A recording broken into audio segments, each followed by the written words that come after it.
All Blacks have completed the clean sweep over the Wallabies, 38 points to 21. It's a heck of a lot of tries on that board, a lot of missed points for the All Blacks off the boot. It honestly could have been a bigger win for the All Blacks if they kicked their goals. Wallabies, really frustrating performance. So many errors. Some of the tries the All Blacks get are just gifts, but the All Blacks are that kind of team. You give them half a chance, they are going to punish you.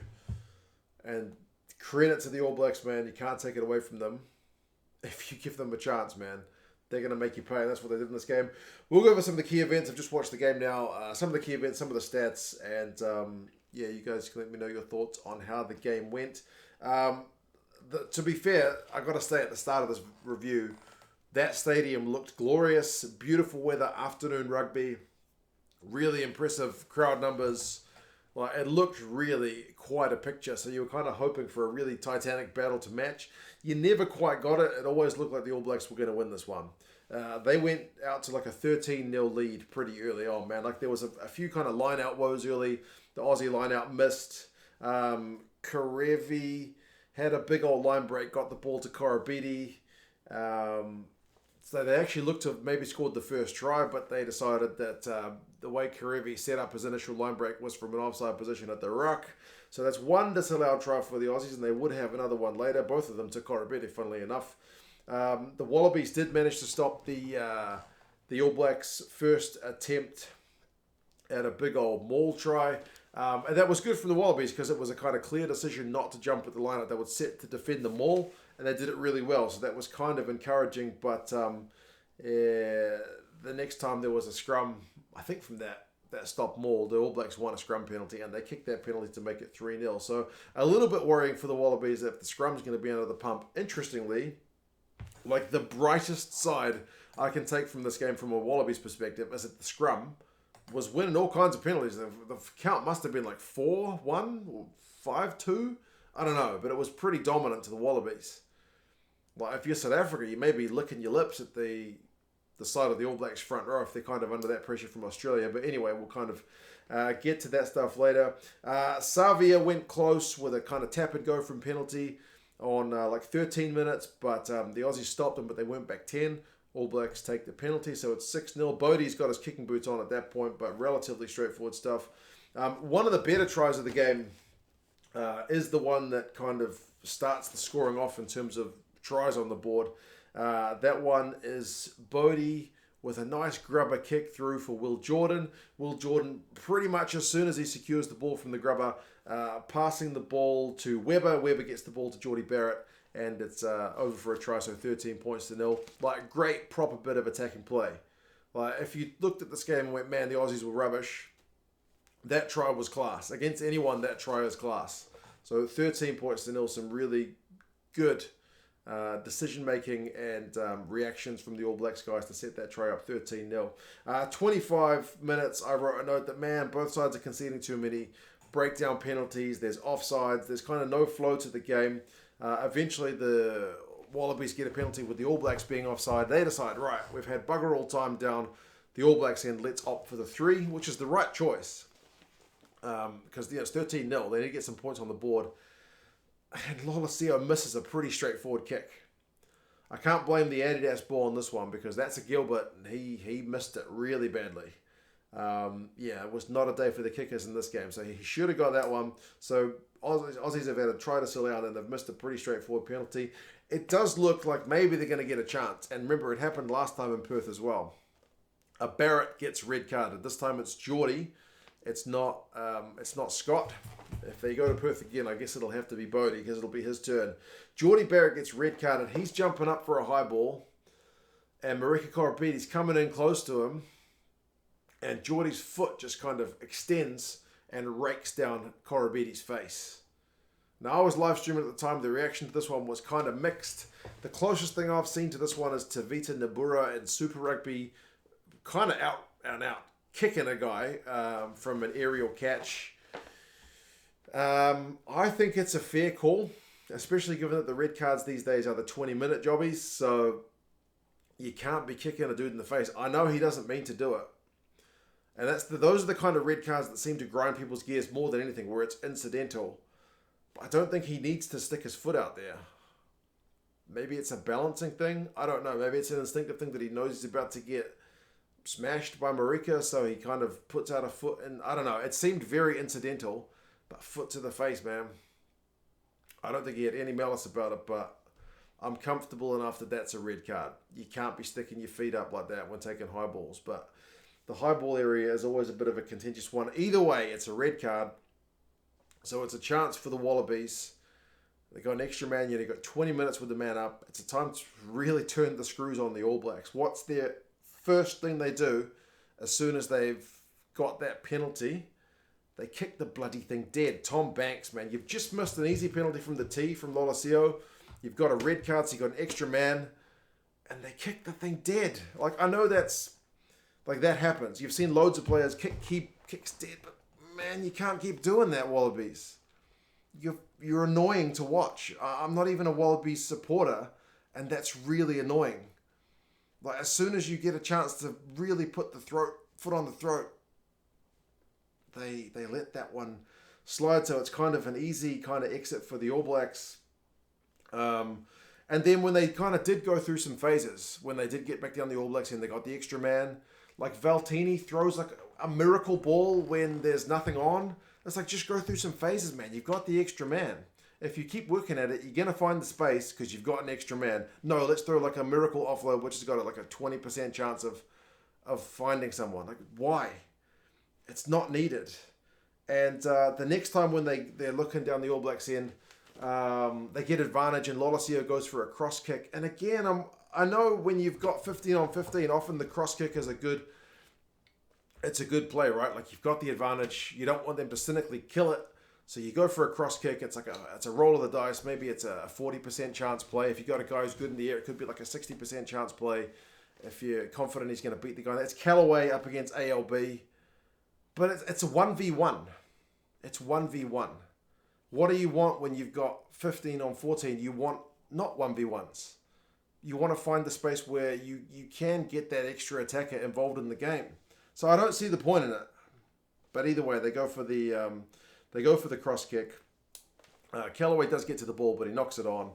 And they go back for the penalty because they had the advantage. So the Wallabies have got a second chance. They go for a line out. They maul it. Korobedi looks to have gone over for the try. What the hell's he doing in the maul anyway? I don't know. But he's gone to ground and then gets back up. So he ends up conceding a penalty. Second disallowed try for the Wallabies alongside that missed penalty. So you're looking at least 13 points the Wallabies have left out there. And then to make matters worse for the Wallabies, and the All Blacks show some real composure, when they get down the Wallabies end, they don't muck it up. They get a maul try again. It's another back in these mauls. It's Havili. Gets one right on halftime at 40 minutes. Again, it's just like penalties. The All Blacks kick down the Wallabies end. When they get the maul, it just pushes over. And it's 18 points to nil at halftime. The All Blacks have scored 5. It's a horrible conversion attempt, but it's 5 points during that red card that the All Blacks have scored that the Wallabies have not. I mean, the halftime stats, the run meters are 255 to 154 in favour of the Wallabies. They've had more possession, more territory. I think mostly after the red card, to be fair. But, yeah, and not to mention Savi has gone off at the end of the first half, and Taylor's gone off kind of after, like, I don't know, half an hour.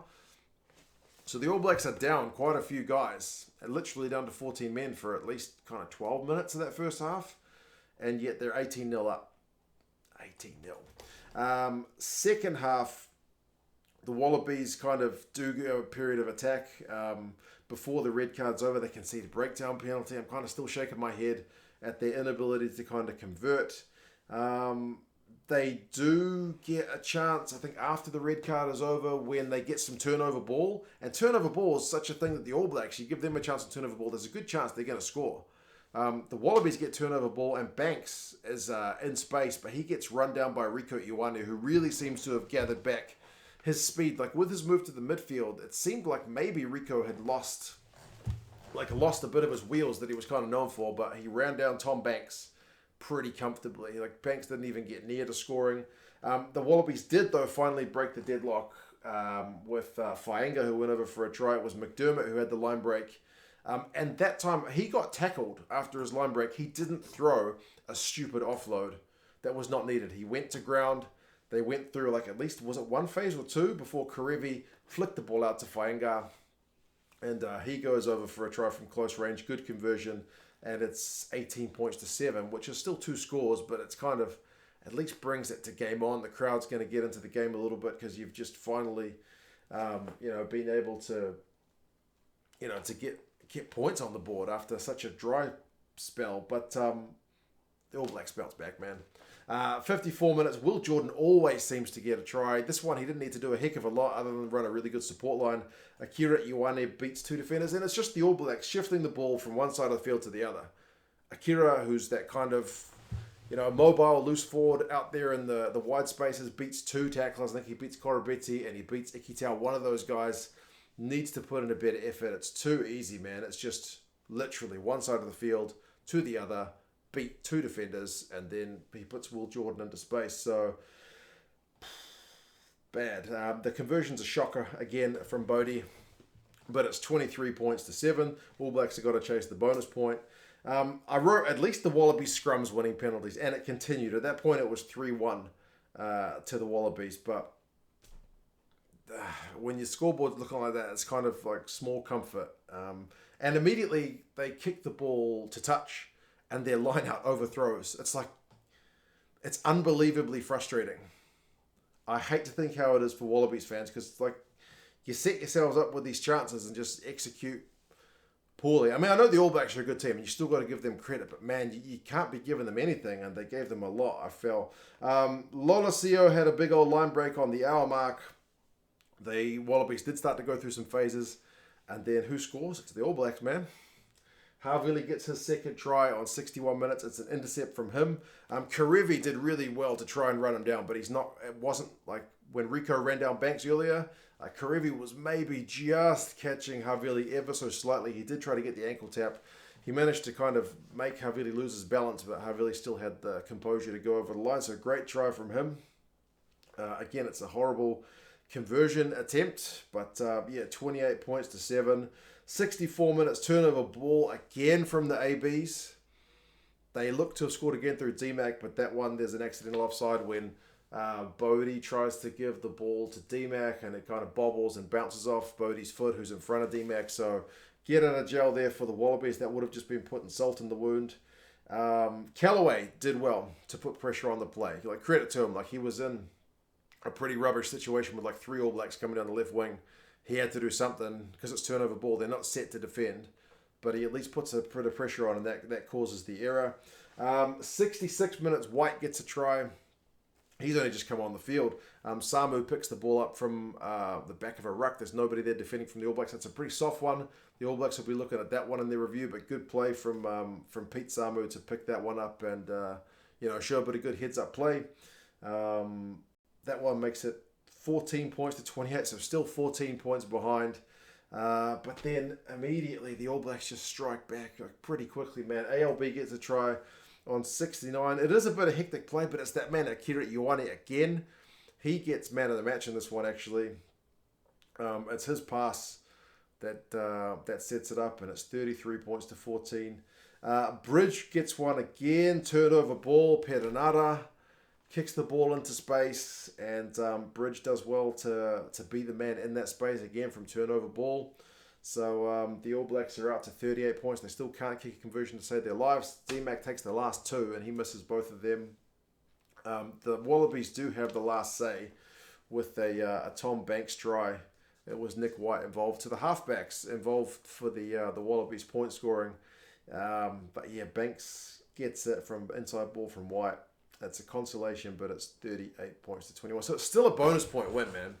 It's still 6 tries to 3. So it's a bonus point win for the All Blacks. If the All Blacks kick their conversions, it's it's 10 points more. So it's 48, which is starting to look pretty horrendous. I guess if you're the Wallabies, you say they left 2 they 2 disallowed tries out there. So that could have made things interesting if they kicked that penalty, but yeah, you had the extra man for 20 minutes and couldn't score any points. You throw in, Dave Rennie said after the game was it Michael Hooper, like the lack of patience. I don't know how much you can coach that. Don't throw those passes when they're not on. Is it Dave Rennie's fault or is it the players? I'm inclined to believe a player should know, like, when that pass needs to go and when it needs to stick. But anyway, possession finishes 60-40, territory 62-38 to the Wallabies, but that doesn't mean nothing because the All Blacks managed to get more clean breaks out of it, 7 to the Wallabies, 8 to the All Blacks. Turnovers conceded 14 by the Wallabies, 12 by the All Blacks. Wallabies have more run meters, but again, they have more ball. Tackling percentage 82 for the Wallabies, a touch low, 86 for the All Blacks, kind of pretty decent, but they made 159 tackles to 89 by the Wallabies, so the Wallabies were made to work for it, whereas sometimes from the All Blacks, man, they just made it look really easy. How many of those tries are like turnover ball or, just simple, seemingly pretty simple plays from the All Blacks? I mean, maybe they just make it look really easy. I don't know. Individuals, Karevi on his return to the Wallabies has 4 defenders beaten, 86 run meters. McDermott was sharp, 90 run meters, 7 defenders beaten, 2 clean breaks from him. I want to see him get more time at international level, to be fair. But for the All Blacks, Rico Ioane, 90 run meters, 4 defenders beaten. Akira Ioane, 9 defenders beaten. The guy was a proper unit, man. 3 clean breaks. A loose forward shouldn't be getting 3 clean breaks, man. 82 run meters. Scott Barrett makes 13 out of 15 tackles. So, the All Blacks, they're not going to get these kind of chances you would imagine against South Africa. Maybe they will. I don't know. Maybe the All Blacks defence is just putting doubt into people's minds. But anyway, it's still pretty disappointing from the Wallabies. All Blacks need to work on their goal kicking, that's for sure. You can't be getting 1 from 6 in terms of the conversions. That's 2 different kickers that tried that. Obviously, they'll be without Geordie Barrett. So, and remember, they were without Aaron Smith, Sam Whitelock, and Richie Mo'unga for this game. So, yeah, we'll see how they go depth-wise. But, yeah, honestly, like as good as the All Blacks were, I feel like I'm more frustrated with the Wallabies for giving those kind of chances. But that is what it is. Anyway, I better go. It's 17 minutes in already. It's getting a bit long. You guys have any thoughts on the game? Certainly a fair few tries, but never really looked in doubt for mine. Let me know your thoughts on the red card, on the goal kicking, on the decision making. Is it Rennie? What needs to happen with the Wallabies? Are they going to go better against South Africa? Are the All Blacks a bit of a bogey team? You guys let me know what your thoughts are, and I'll talk to you guys again soon. See you later.